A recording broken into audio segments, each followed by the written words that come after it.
Oh shit. Shit.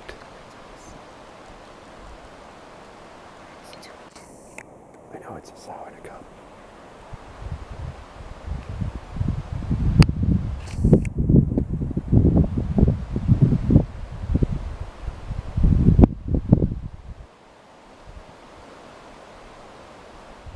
All right, we're going in to check the trail cams that we set up last week. We're at the first one. We're doing it in a different order than we thought we would, because there was a sow and a little cub that went towards the first one that we were going to check. So I figure we give them some time to pass by. Oh, there it is. Now let's see if it filmed anything. I can't tell if the salt was hit, but we half expected that the deer might not be interested in it this time of year. It's late August. Usually set these up in the spring. Oh, not too much on this camera, but I don't know if you can see that little sneak preview. If you can. Yeah, I think you can. Just a bunny on here, and this bear here.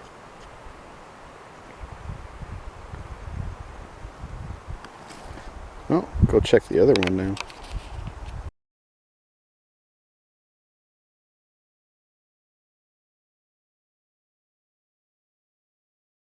All right, we just checked our first trail cam. There's not too much on there. There's just there was a bunny and a bear. So we're just taking a break before we move on to the next camera. I figured that... Shit, that sounded like a big bear. Apparently when you start talking loud in the middle of the forest, stuff just starts running around. Just approaching the second camera here. Now I wonder, see, whatever we heard, well, we're up there, something crashing around down here, if it might have been in front of the camera when I started talking loud to tell some funny story. But so maybe whatever that was, it's on this camera. Could be the same bear. I should have checked the date on that video with the bear, because that could have been this morning. So we'll just switch this off. Then I'm going to pop out the SD card there. I'm going to put it in my phone, check out what's on it. Well, there's a better mix of video on this one. So I'll copy this video over to my phone, and then we'll be out of here. Here's our camera. Do you see all the nice work of camouflage? Yeah, we did a little landscaping in here to move some stuff that was blowing around that would have caused false positives on the camera. Alright, shut this off, and I'm going to pop the card into my cell phone and see what's on it. Nothing too exciting on that camera. Just a doe for the most of it, it looks. So that's it. We have one more camera to check, and then I'm just going to make sure that me and my bow are both all dialed in. So, heading in to check the last trail camera here. And this is right where that sow and cub cruised by this morning. I think we've given them enough time. It's been several hours now. We've never had a problem with sows with cubs, ever. The most they do, and this happened back in 2017, where I was actually boning out a bear that we got, this boar that was probably trying to go after the sow's cubs. And she was in there in this little patch of timber, clacking her jaws at me. But that's their way of saying that, you know, hey, I'm here. We're close to each other. I don't necessarily like this. You know, that's what, in my experience, the jaw clacking is.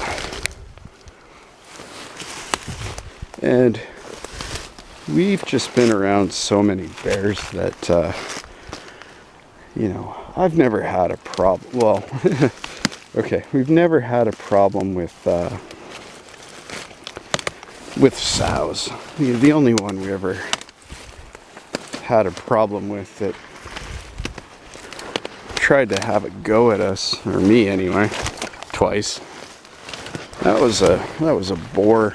I'm not saying it doesn't happen. I mean, if you surprise a sow with a cub that small, it's a bad deal. I'm not saying do what Caddis Guy does. I'm just telling my experiences. Do with it what you want. Will not be held liable for anything. Well, here we are. We're a ways into the timber now, getting closer to the trail cam. It's so crunchy in here that you wouldn't be able to sneak up on anything if you wanted.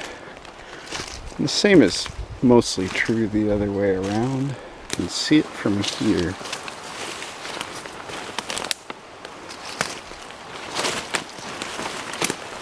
Right in this little clearing. So, well, we'll check it out. See if we have any good footage on there. My wife is back at camp. It is our 5-year wedding anniversary. We're celebrating it by playing around with trail cams. Aren't I lucky?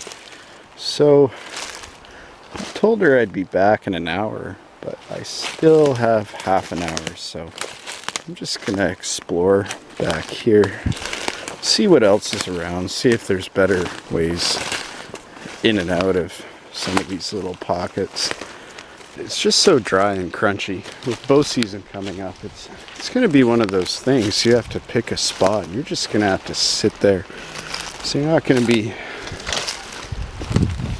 be sneaking up on anything. Starting to look pretty good. Cooking up this breakfast wrap content on the Pocket Rocket, which is a lovely device. We've been using it for at least 4 years now. Way better than packing around A stove. big stove or something like that, you know. And we're making little breakfast wraps because we're hungry, because we were Didn't have lunch. out stomping around in the bush. I didn't have breakfast or lunch.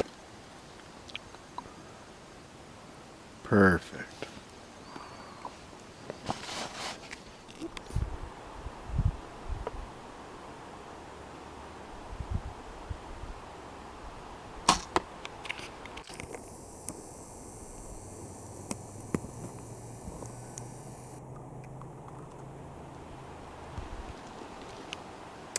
For the ladies who are watching,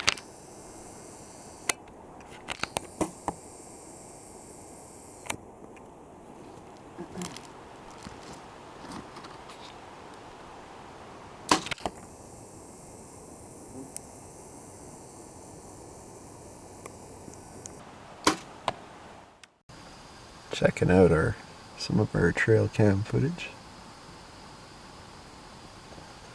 We're all comfy in bed because we're not gonna have a fire tonight. It's super dry outside. There's no fire ban, but this place would go up like a box of matches. It was windy earlier. It's okay now, but anyway. good night, everyone. See you in the morning. Lovely wife is making me breakfast. Yep. I have a little breakfast wrap left over from yesterday. So it's gonna be breakfast quesadillas. Breakfast quesadilla, not a wrap. There was technical difficulties with the wrap. Well, while she's making that, good morning, everyone. It's not a great morning, and I'll tell you why. I somehow managed to dry fire my bow. I'm not sure what happened, to be honest. I don't know if maybe when I was pulling back, the arrow became unknocked somehow. I've never had that happen before and shot thousands of arrows. Or maybe I put it in the rest and didn't have it knocked properly, or at all, and maybe I got distracted by a mosquito or something like that and then pulled back and fired. But after I fired, it made kind of a different sound, and the arrow was still there after. And well, here's the fallout so far. By the way, this is a Bear Cruzer G2. Figure I'd mention it. So the peep sight flew off, so that's done. The D-loop also had turned kind of on the inside. Now that seems like this is loose enough. It doesn't slide, but I think you can pivot that around. So I pulled it back, and that seems okay now. But you know, the main worry, of course, is what damage could have been done to the limbs, the cams. I mean, I looked it over really good, and I don't see an issue, but you know, we're going to stop at the bow shop on the way home and see if they can give it a look over. Then of course I need to get a new peep sight, but maybe we're lucky. Maybe it's okay, because dry firing a bow can cause all sorts of damage. I mean, limbs can break, cams can fly off, people can get hurt. So in the grand scheme of things, maybe we're lucky. I'm no expert, but it looks good to me. But I'd rather get someone a little more qualified to look at it. I'm no bow expert. I'm just a guy that likes to shoot bows and hunt. And yeah, we'll post a little update to let you know how it went. We're just leaving the bow shop. Good news. We stopped in at the bow shop on the way home, Chilliwack Dart and Tackle, and they gave it a good look over, and everything looks good. It was